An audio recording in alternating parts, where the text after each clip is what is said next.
বাংলা সালতানাতের তৃতীয় ও শ্রেষ্ঠ সুলতান গিয়াসউদ্দিন আজম শাহের মৃত্যুর পর বাংলার সিংহাসন কি তাসের ঘরের মতো ভেঙে পড়েছিল? কেন এবং কিভাবে ইলিয়াস শাহী বংশের পতন ঘটল?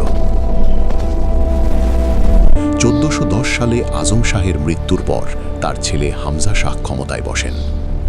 তিনি শান্তিকামী ছিলেন, কিন্তু পর্দার আড়ালে দানা বাঁধছিল এক বিশাল ষড়যন্ত্র। মাত্র 2 বছরেই হামজা শাহ নিহত হন। এরপর ক্ষমতায় আসেন শিহাবুদ্দিন বায়াজিদ শাহ, কিন্তু এই সময়েই দিনাজপুরের শক্তিশালী জমিদার রাজা গণেশ হয়ে ওঠেন আসল ক্ষমতার অধিকারী। সুলতান ছিলেন কেবল পুতুল।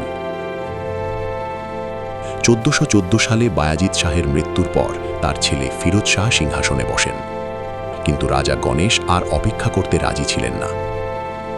মাত্র কয়েক মাস পরেই ফিরোজ শাহকে সরিয়ে সরাসরি ক্ষমতা দখল করেন গণেশ। এভাবেই সমাপ্তি ঘটে ইলিয়াস শাহী বংশের প্রথম পর্বের, এবং শুরু হয় রাজা গণেশের এক বিতর্কিত ও নাটকীয় অধ্যায়।